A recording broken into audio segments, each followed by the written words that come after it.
দশম অধ্যায় বৃত্ত অষ্টম শ্রেণীর গণিতের একটা খুবই গুরুত্বপূর্ণ অধ্যায়। আজকে আমরা এই অধ্যায়ের উপপাদ্য নাম্বার 2 কমপ্লিট করব একদম বিস্তারিতভাবে। যদি তোমার কাছে উপপাদ্য ইজি মনে হয় আজকের ক্লাসটা একটু সময় নিয়ে দেখো, আশা রাখি যতটুকু সম্ভব একদম ইজি করে দেবো এই উপপাদ্য তোমার কাছে।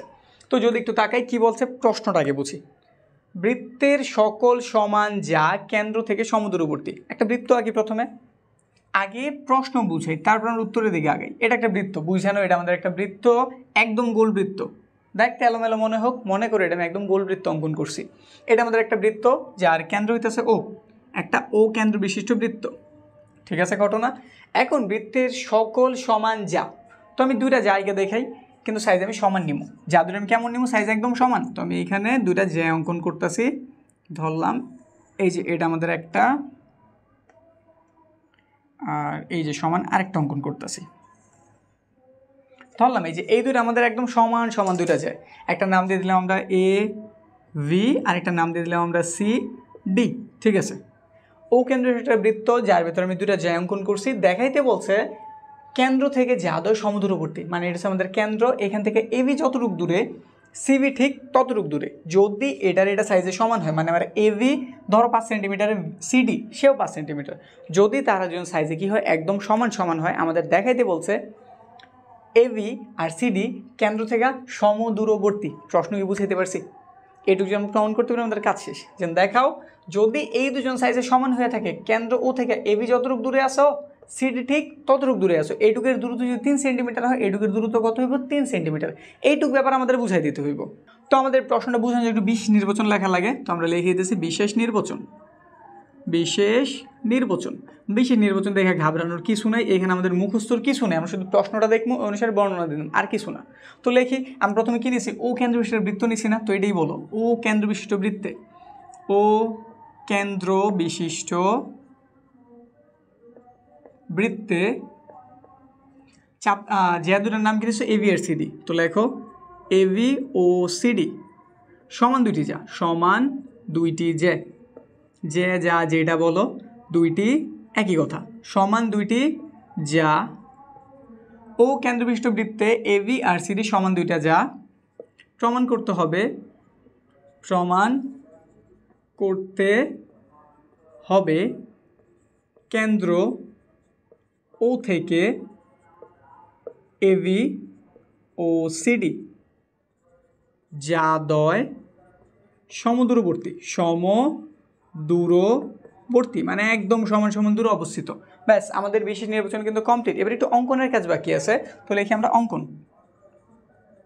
অঙ্কনে আমাদের যেই কাজটা করতে হবে এই বিষয়টা একটু জানি। আমাদের অঙ্কনে একটা কাজ করতে হইব, ও থেকে এবির উপর একটা লম্ব আঁকতে হইব, সিডির উপর আরেকটা লম্ব আঁকতে হইব। লম্ব কি বুঝছি তো, মানে 90 ডিগ্রি। এবি এর উপর এমন করে রাখবা যাতে দোনো দিকে কি মনে হয়, চোখের আন্দাজে অন্তত 90 মনে হয়। উপপাদ্যে একদম একুরেসি একদম 100% হইতে হবে এইরকম না, চোখের দেখা পারফেক্ট দেখা খেলেই হয়েছে। তো এইভাবে আঁকবা যাতে আমাদের দোনো দিকে 90 ডিগ্রি মনে হয়। তো আমি এইভাবেই নিলাম যাতে মনে হয় হ্যাঁ এটা সোজাসুজি আছে, এই যে আমরা দাগ দিয়ে দিলাম। ঠিক আছে, এই যে এটা আমরা একটা লম্ব আঁকছি, যদি উল্টায় দেখো আরও ভালো মতো দেখবা, এটার নাম দিলাম ওই, বা এটা থাকি তাহলে আর বেশি ভালো মতো বোঝা যাইব। তো এই যে এইখানটা তো আমরা সেম চিন্তা দিতেছি যাতে 90 ডিগ্রি বোঝা যায়, এটার নাম দিলাম ও এফ। আমারটা একদম স্ট্রেট দাগ হয়ে গেছে, তোমারটা একদম স্ট্রেট নাও হইতে পারে, কারণ তুমি এই দুটো একদম সোজাসুজি নিয়েছো। তুমি যদি একটু বাঁকা নাও, ধরো এই যে এইরকমই, তুমি যদি একটু এই যে এইভাবে নিতা তাইলে তোমার কিন্তু লম্ব দেখতে একটু অন্যরকম হইতো। এর মানে যেন ভুল হয়েছে এমন কিছু না, তোমরা ঠিক আছে। এটা হচ্ছে আঁকার উপরে, তোমার আঁকা একরকম হইলে এটা দেখতে আরেক রকম হইব। যেমন আমরা একদম এটা স্ট্রেট নিছি, দেখতে একরকম হয়েছে, এখানে আমি একটু বাঁকা নিছি, আমাদের লম্ব দেখতে বাঁকা হয়েছে। শুধু তুমি খেয়াল রাখবা যে এই অংশটাতে যাতে হাতের এই দিকটা তো 90 হয়, এই দিকটা তো কত হয় 90, আর 90 হিসেবে তুমি খুব ভালোই জানো। ধরো এটাই এই যে এরকম স্ট্রেট, এদিকটা তো 90, এদিকটা তো কত 90, এরকম রাখতে পারলেই হয়েছে কাজ। তো হইলো, এরপরে আরেকটু কাজ বাকি আছে, একবারই কইরা নেই। আমরা এবি এর উপর ও ই লম্ব আঁকছি এবং সিডি এর উপর ও এফ লম্ব আঁকছি। এরপরে তুমি ও আর এ যোগ করে দিবা।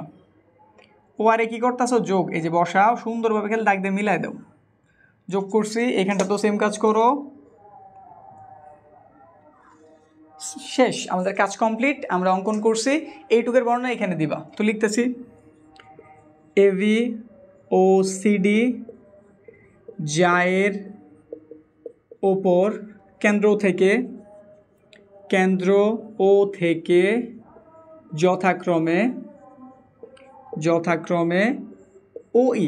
তুমি এবির উপর কি ও একশো না, এই যথাক্রমের অর্থ হয়েছে প্রথমটারে গিয়ে ধরবো, দ্বিতীয়টারে গিয়ে ধরবো। তো ও থেকে আমরা এবির উপর ওই লম্ব আঁকছি এবং আমরা ও এফ লম্বটা সিডি এর উপর রাখছি। ও এফ লম্ব অঙ্কন করি, লম্ব অঙ্কন করি। তারপরে কি করছি, ও এ এবং ও সি যোগ করছি। তো লিখে দেই ও এ এবং ও সি যোগ করি।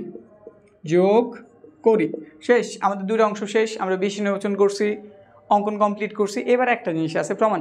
আর এটাই সবচেয়ে জটিল, নাকি? জটিল আসলে কিছুই না, এটা আমাদের মেন পার্ট। ঠিক আছে, তুমি বুঝা করো, একটু জটিল লাগবো না। তো আমরা প্রমাণটা শুরু করতেছি ধাপ আকারে। প্রমাণ ধাপ এক। ধাপ একে আমরা প্রথমে যে কাজটা করতে পারি, আমরা যদি উপপাদ্য এক কমপ্লিট করে থাকি আমরা অবশ্যই জানি। আর যদি এক কমপ্লিট করে না থাকে কোনো প্রবলেম নাই, ক্লাসটা শেষ করে ডিসক্রিপশনটা চেক করো, পুরোপুরি আমি লিঙ্ক দিয়ে রাখছি, ক্লাসটা দেখে নাও। ঠিক আছে, এখন যদি আমরা খেয়াল করি, আমরা ও থেকে এবি এর উপর কী টানছি, লম্ব টানছি। লম্ব টানার ফলে যে ঘটনাটা ঘটছে, আমরা জানি যদি আমরা কেন্দ্র থেকে জায়ের উপর লম্ব টানি, যেটা আমরা উপাদ্য একই জানছি, যদি আমরা কেন্দ্র থেকে জায়ের উপর কী টানি, লম্ব টানি, ওই যে আমার ওই লম্বটা জের সমদ্বিখণ্ডিত করে। আবার ক্লিয়ার করতেছি, যদি আমি কেন্দ্র থেকে জায়ের উপর কী টানি, লম্ব টানি, ওই লম্বটা জায়ের সমদ্বিখণ্ডিত করে। মানে ও এফটায় আমার সিডিরে দুই ভাগে বিভক্ত করছে, একটা অংশ সিএফ আর একটা অংশ ডিএফ। বুঝাইতে পারছি? না বুঝলো কোনো ঝামেলা নেই, এখানে তো লিখতেছি, আরও ক্লিয়ার হয়ে যাব। প্রথম কথাই কি বলতেছি আমি, যেহেতু ও ই এবির উপর লম্ব, তো এখানে লিখতেছি যেহেতু ও ই লম্ব এবি এবং ও এফ লম্ব সিডি, সুতরাং আমি নিচের লাইনে কি বলতে পারি, আমার এই ও ই এবিরে সমদ্বিখণ্ডিত করছে, মানে এইটুক আর এইটুক সমান সমান হয়ে গেছে। তাহলে আমি লিখতে পারি এইখানটাতে ও ই এইটুক সাইজ আর এইটুক সাইজ কেমন সমান, মানে এটার এটা কেমন সমান। তো এখান থেকে আমি লিখলাম এ ই, ওর থেকে লিখবো ভিই। এবং এখানেও তো সেম ঘটনা ঘটছে, এই সিডি দেখি ও এফ অর্ধেক করছে না, তাহলে এইখানটাতে তুমি যে সিএফ পাইছো, এই ডিএফও কেমন তার সমান। তো এটাই লিখে দাও, সিএফ সমান ডিএফ। এখানে একটা সাইড নোট দিতে হবে, সাইড নোটটা যেটা আমরা উপপাদ্য একই জানছি। তো এটা একটু লিখে দেই, কেন্দ্র একটু বাংলা একটু বেশি, কেন্দ্র থেকে ব্যাস ভিন্ন যা এর ওপর অঙ্কিত লম্ব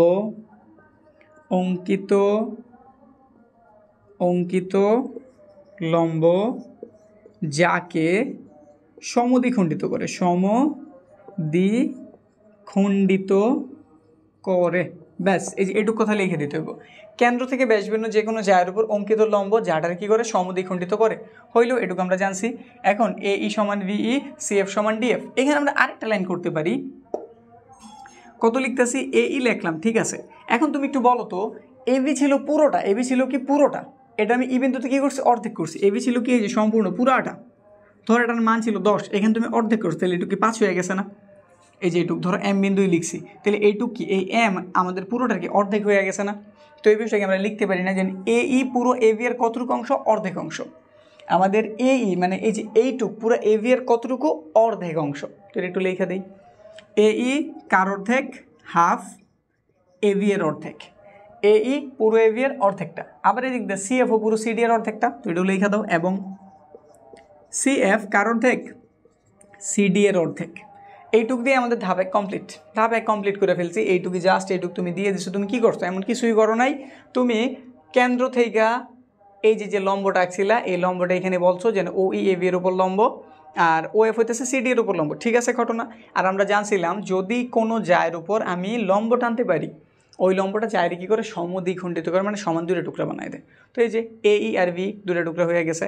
আবার এই থেকে আমাদের ও এফ এ সিডির অর্ধেক করছে, তাহলে C F R D F দুটো টুকরা হয়ে গেছে। তারপরে কী করছি, যেহেতু এটা সমান তাহলে বুঝেই যেতেছে এ ই পুরো এ ভি এর অর্ধেকটা অংশ, আর এটা অর্ধেকটা অংশ। তো আমরা এদিকে তাকাই না, আমরা এটার দিকে ফোকাস করছি যে এ ই এ ভি এর কেমন, অর্ধেকটা অংশ। এইটুক দিয়েছে আমাদের ধাপ 1 কমপ্লিট হয়ে গেছে। এবার ধাপ 2। ধাপ 2 এর জন্য আমাদের একদম প্রথমে ফিরে যেতে হইব। কেন? তারা বলে দিছিল সকল সমান যা, এই জন্য আমরা এবি আর সিডি সমান সাইজ ধরে জানিছিলাম, মানে এবি আর সিডি কেমন সাইজে সমান, একদম আমরা প্রথমে কিন্তু বলে নিছি এবি আর সিডি কেমন সমান। তো এটা আমরা ইউজ করতেছি ধাপ 2 এ। ধাপ 2 কিন্তু এবি সমান সিডি, এবি সমান কি সিডি। এখন কত এবি আর সিডি সমান হইল, ঠিক আছে, আর এটা কিন্তু আমরা কল্পনা করে নিচ্ছি, চাইলে তুমি এটা লিখতে পারো কল্পনা, না লিখলেও তেমন কোনো ঝামেলা হওয়ার কথা না, তা আমরা লিখে দিলাম, এটা আমরা কল্পনা করে নিচ্ছি এবি আর সিডি কেমন সাইজে সমান, বা ধরে নাও একটা, আচ্ছা এটা আমি বাদই দিয়ে দিলাম, যাও এটা বাদ দেওয়ারই দরকার নেই, যদি দিতে যাও দিতে পারো, ধরে নেওয়া বা কল্পনা একটা লিখলেই হয়েছে। এখন এবি আর সিডি যে সমান, এটা হচ্ছে আমাদের মেন কথা।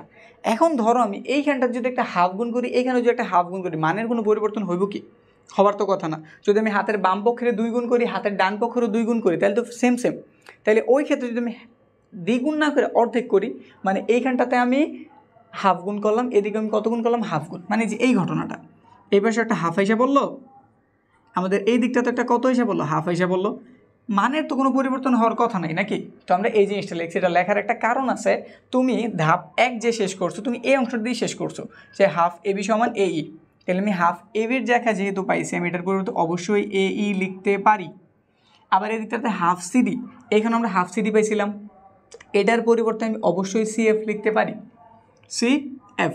এই যে আমি দুটার মধ্যে একটা সম্পর্ক তৈরি করলাম, এই মাত্র আমি এই দাগ আর এই দাগের মধ্যে একটা ছোট্ট একটা সম্পর্ক তৈরি করলাম যে আমাদের এইটুকু অংশ আর সিএফ এইটুকু অংশ কেমন সমান, ব্যাস।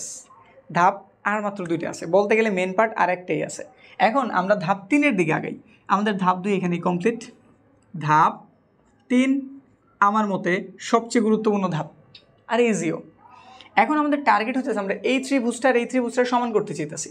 এই যে ত্রিভুজটা, এই ত্রিভুজের নামটা বলি, ত্রিভুজের নাম একভাবে বললেই হয়েছে, যেভাবে তোমার ভালো লাগে তুমি বলে দাও। তো আমরা লিখতেছি ত্রিভুজ ও এ ই, এভাবে বলতেছি ও এ ই, এবং ত্রিভুজ, এটা যে স্টাইলে বলছো এটা সেম স্টাইলে বলা ট্রাই করবে, যেমন ও থেকে এতে গেছো, এটা ও থেকে কয়ে আসবে সিতে, তো লেখো ও সি এফ।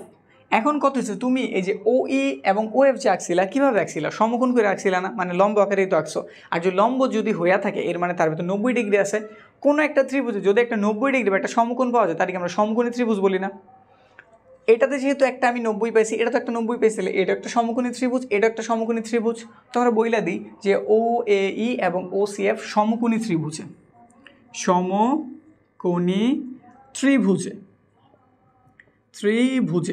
এই ছোট্ট কথাটা তোমার একটা জিনিস অলরেডি প্রমাণ করে দিছে যে আমাদের এইখানের একটা কোণ এখানের আরেকটা কোণ কেমন সমান, মানে যে এই কোণটার এই কোণটা কেমন সমান। আমি এই দুইটা ত্রিভুজের মূলত সর্বসম বানাইতেছি, আর সর্বসম বানাইতে কয়টা জিনিস সমান করা লাগে? 3টা জিনিস সমান করা লাগে। অলরেডি এইটুক কথার মাধ্যমে আমরা একটা জিনিস সমান করে দিছি, যেটা দোনো জায়গারই একটা কোণ কেমন সমকোণ। তারপরে আর 2টা জিনিস প্রমাণ করা বাকি আছে। তো একটু যদি আমরা তাকাই, আমরা যদি কেন্দ্রের দিকে তাকাই, ও থেকে এ কি একদম পরিধি পর্যন্ত গেছে না, এই দাগেরই কি আমরা পরিধি বলি না, যে চারপাশে যেটা আছে, এগুলো সব আমরা বিস্তারিত জানছি একদম বেসিক ক্লাসে। বেসিক ক্লাসটা কই পাবা? ক্লাস শেষে ডিসক্রিপশন চেক করো, লিঙ্ক বিস্তারিতভাবে দেওয়া আছে, এখানেও শেষ হয়ে যাব। ও কেন্দ্র, এটা থেকে পরিধি পর্যন্ত এ গেছে, তাহলে ও একটা ব্যাসার্ধ। আবার ও থেকে সিও তো পরিধি পর্যন্ত গেছে, তাহলে সেও কি ব্যাসার্ধ। আর একই বৃত্তের সকল ব্যাসার্ধ সাইজে কেমন সমান, কেমন সমান, তো লেখা দেই। আবার সমকোণের অপোজিটে যে বাহু থাকে তার কিন্তু অতিভুজও বলে। চাইলে তুমি এটাও লিখতে পারো যে এটা অতিভুজ, ওটা অতিভুজ, চাইলে না আমরা দিতে পারো। যদি না দিয়ে শুধু ও এ ও বি দাও, তাও কোনো প্রবলেম নাই। ও এ ও সি, বি তো আর না, ও সি।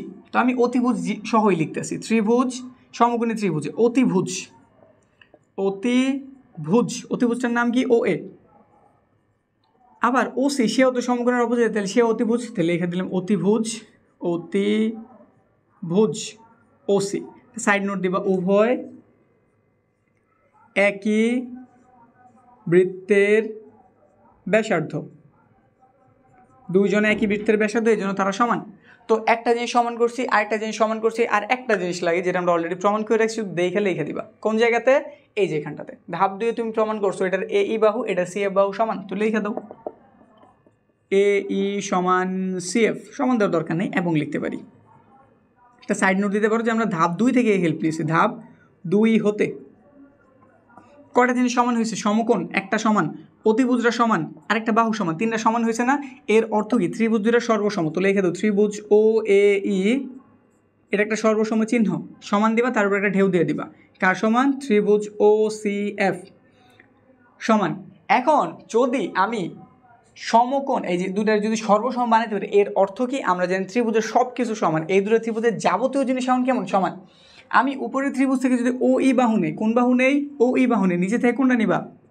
অবশ্যই ও এফ, নাকি? এটার সাথে তো এটারে সিমিলার মনে হইতেছে, তো লেখা দাও।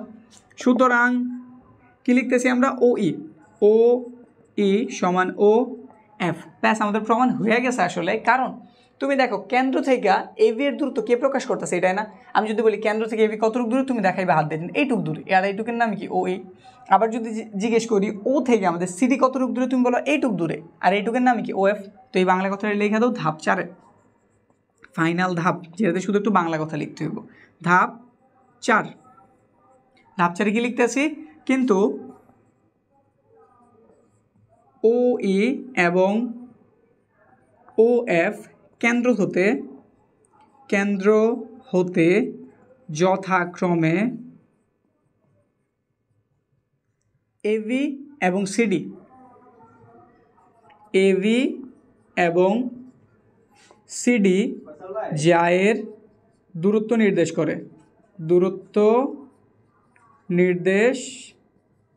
করে, তাহলে আমরা বলতেই পারি ও ই এবং ও এফ কেন্দ্র থেকে এবি আর সিডি এর দূরত্ব যেহেতু নির্দেশ করে আর দুজন যেহেতু সমান, তাইলে কি বলা যেতে পারে? সুতরাং কেন্দ্র ও থেকে এবি ও সিডি যাদয় সমদূরবর্তী। শেষ। বুঝতে পারছি? এইটুক দিলে আমাদের প্রমাণ কমপ্লিট। তো এখানটাতে আমরা লিখে দিলাম প্রমাণিত বা প্রমাণ, যেটা লিখে দাও। শেষ, কমপ্লিট। আশা রাখি বুঝতে পারছো। যদি না বুঝে থাকো কমেন্ট সেকশনে জানাই, আর যদি বুঝে থাকো ক্লাসটা কেমন লাগলো এটাও জানাতে পারো। আমরা পরবর্তী ক্লাসে নিয়ে আসতেছি এর পরবর্তী যে গুরুত্বপূর্ণ উপাদ্যগুলি আছে ওইগুলো। আর আগের ক্লাসগুলি যদি দেখে নিতে চাও, পুরো প্লে লিস্ট যদি দেখে নিতে চাও, যেখানে একদম বেসিক থেকে সব কিছু পেয়ে যাবা। যারা ইউটিউবে আসো, স্ক্রিনে যে প্লে লিস্ট দেখতেছো ক্লিক করে দেখে নিতে পারো, অথবা যারা অন্য কোনো প্ল্যাটফর্মে আসো ডিসক্রিপশন চেক করো, লিঙ্ক সব কটার পেয়ে যাবা। তো ভালো থাকো, আজকের ক্লাস এই পর্যন্তই।